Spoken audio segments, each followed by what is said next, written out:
YCP MP Vijayasai Reddy cell phone పోయిందంటూ 2022లో ఇచ్చినటువంటి complaint మీద TDP రాష్ట్ర ఆర్గనైజింగ్ సెక్రటరీ కనపర్తి శ్రీనివాసు అనుమానం వ్యక్తం చేస్తున్నారు. అలాగనే దీనికి సంబంధించి అసలు ఏం జరిగిందనేది తెలుసుకునే ప్రయత్నం కూడా చేశారు. సో ఆయన ఏదైతే ఆర్టీఐ ద్వారా సమాచార హక్కు కింద ఆ సమాచారం కోరిన సమయంలో కొన్ని విషయాలు కూడా బయటకు వచ్చాయి. ప్రస్తుతం మనతో పాటు ఆర్గనైజింగ్ సెక్రటరీ కనపర్తి శ్రీనివాస్ ఉన్నారు. సార్ చెప్పండి, అసలు మీకు విజయసాయిరెడ్డి సెల్ ఫోన్ పోయిందని కంప్లైంట్ ఇచ్చారు. సో అసలు మీకెందుకు ఆ అనుమానం వచ్చింది? ఢిల్లీ మద్యం కుంభకోణంలో అనేక రకమైనటువంటి పెద్దలు రాజకీయ నాయకులు అరెస్ట్ అయి ఉన్నారు. మన పక్క రాష్ట్రంలో చూస్తే అప్పటి ముఖ్యమంత్రి మాజీ కేసీఆర్ కుమార్తె కవిత కూడా అరెస్ట్ అయ్యింది. అట్లానే ఇక్కడ కూడా ఈ విజయసాయిరెడ్డి సొంత అల్లుడి తమ్ముడు పిన్నాక శరత్చంద్రారెడ్డిని ఎప్పుడైతే ఢిల్లీ పోలీసులు అరెస్ట్ చేశారో ఆయన వెంటనే నా ఫోను పోయిందని చెప్పి ఇక్కడ కంప్లైంట్ ఇవ్వడం జరిగింది. ఆయన్ని అరెస్ట్ చేసి ఢిల్లీ కోర్టులో హాజరు పెట్టే సమయంలో జగన్కి అత్యంత సన్నిహితుడైనటువంటి ఒక ఎమ్మెల్యే, ఆయన తిరుపతికి సంబంధించినటువంటి ఎమ్మెల్యే కలిసి ఆయనతో చర్చలు జరపడం జరిగింది. వెంటనే ఆయన విజయసాయిరెడ్డికి ఫోన్ చేయటం, విజయసాయిరెడ్డి ఆయన ఎవరో కాదు చెవిరెడ్డి భాస్కర్ రెడ్డి, ఎమ్మటే విజయసాయిరెడ్డి ఢిల్లీ నుంచే తన పిఏ లోకేశ్వరరావుకు ఫోన్ చేసి నా ఫోను పోయిందని చెప్పి కంప్లైంట్ ఇమ్మంటే అక్కడ నవంబర్ 22 అరెస్టు జరిగితే నవంబర్ 23న తాడేపల్లి పోలీస్ స్టేషన్లో వాళ్ళ పిఏ లోకేశ్వరరావు వైసీపీ నాయకులు వెళ్ళి కంప్లైంట్ ఇవ్వటం జరిగింది, నా ఫోను పోయింది మీరు విచారించండి అని చెప్పి ఆయన క్లియర్గా యాపిల్ 12 ప్రో ఫోన్ పోయిందని చెప్పేసి క్లియర్గా కంప్లైంట్ ఇవ్వటం. అప్పుడు ఎవరైతే ఆ స్టేషన్ హౌస్ ఆఫీసర్గా పనిచేస్తూ ఉన్నాడో శాసగిరిరావు గారు, ఎస్ఐ రమేష్లు కూడా ఆ ప్రెస్కి చెప్పటం కానీ విలేకరులందరికీ చెప్పారు, ఫోను పోయిందని కంప్లైంట్ ఇచ్చారు. ఆ కంప్లైంట్ మీద మేము విచారిస్తూ ఉన్నాము.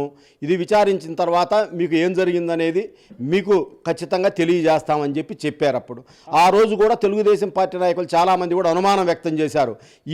దీంట్లో అసలు కింగ్ పిన్ విజయసాయిరెడ్డే పిన్నాక శరత్చంద్రారెడ్డిని దాంట్లో జొప్పించి బ్యాక్ ఎండ్ ఇతను నుండి అవినీతికి పాల్పడ్డాడని చెప్పి మేము చెప్పడం జరిగింది.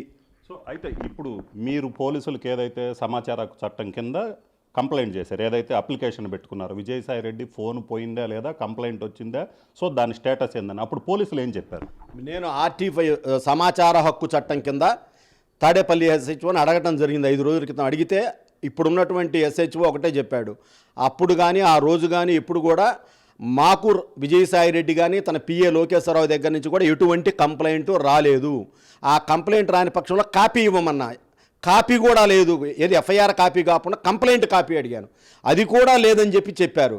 మరొక పక్క గతంలో 22వ సంవత్సరం ఉన్న సిఐ ఎస్ఐలేమో కంప్లైంట్ ఇచ్చారు, విచారిస్తున్నామని వాళ్ళు చెప్పారు. దానికి సంబంధించిన సాక్ష్యాలన్నీ కూడా సబ్మిట్ చేశా. ఇప్పుడున్నటువంటి సిఐ ఏమో లేదని చెప్పాడు.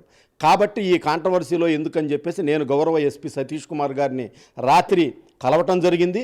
సార్, ఈ విధంగా మీ డిపార్ట్మెంటు గతంలో 22లో ఉన్న ఎస్ఐసిఐ ఇట్లా అన్నాడు, ఇప్పుడున్నటువంటి 24లో ఉన్నటువంటి సిఐ ఏమో మాకు అసలు రిపోర్టే అందలేదని చెప్తా ఉన్నాడు. కాబట్టి ఇది క్లియర్ కట్ చీటింగ్. కాబట్టి విజయసాయిరెడ్డి ఫోను పోయింది అనటం వెనక భారీ కుట్ర కోణం దాగి ఉంది.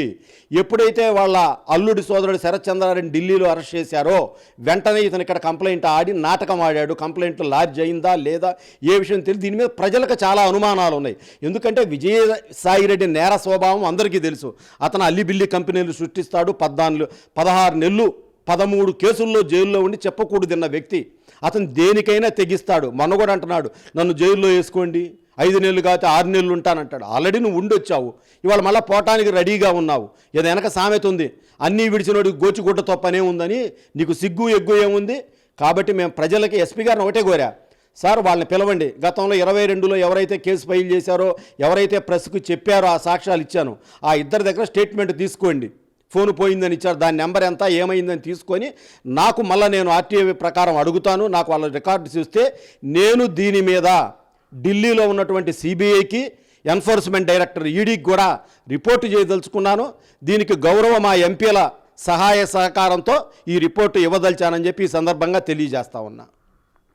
సో ఇది పరిస్థితి. మొత్తం మీద అయితే మాత్రం 2022లో YCP MP Vijayasai Reddy phone పోయిందంటూ Tadepalli police స్టేషన్లో ఇచ్చినటువంటి కంప్లైంట్ అయితే మాత్రం 2 ఏదైతే అది అక్కడ అసలు కంప్లైంట్ అనేది నమోదు కాలేదు, అలాగనే కంప్లైంట్ కాపీ కూడా లేదని కనపర్తి శ్రీనివాస్ ఆర్టీఐ ద్వారా ఇచ్చినటువంటి అప్లికేషన్ ద్వారా తేలింది. అయితే పూర్తి స్థాయిలో అప్పటి సిఐఎస్ఐల్ని విచారించి స్టేట్మెంట్ కూడా ఇచ్చినట్లయితే దీనికి సంబంధించి ఫర్దర్గా సిబిఐకి ఈడీకి కూడా కంప్లైంట్ చేస్తాను ఖచ్చితంగా ఈ ఘటన వెనక. ఎందుకంటే ఢిల్లీ లిక్కర్ స్కామ్లో కింగ్ పిన్ విజయసాయిరెడ్డి. సో అందుకనే ఈ విధంగా అక్కడ విజయసాయిరెడ్డి సోదరుడు శరత్ చంద్రారెడ్డి అరెస్ట్ అయిన వెంటనే తన ఫోన్ పోయిందండి తాడేపల్లి పోలీస్ స్టేషన్లో కంప్లైంట్ ఇప్పించారు. సో దీని వెనక పూర్తి స్థాయిలో వాస్తవాలు తెలియాలంటే ఖచ్చితంగా ఈ కేసుకు సంబంధించి ఏదైతే విజయసాయిరెడ్డి సెల్ ఫోన్ పోయిందని చెప్పినటువంటి కేసుకు సంబంధించి పూర్తి వివరాలు ఆధారాలతో సిబిఐ ఈడీకి ఫిర్యాదు చేస్తాను. దాంతో ఖచ్చితంగా విజయసాయిరెడ్డిని కూడా విచారించాలని తాను కోరతానని చెప్తున్నారు. కెమెరామెన్ సిద్ధుతో రామారావు, RTV, గుంటూరు జిల్లా. మరిన్ని వీడియోస్ కోసం ఛానల్ ని సబ్స్క్రైబ్ చేయండి. లేటెస్ట్ అప్డేట్స్ కోసం వాట్సాప్ ఛానల్ ని ఫాలో అవ్వండి. ఆ లింక్ డిస్క్రిప్షన్ లో ఉంది.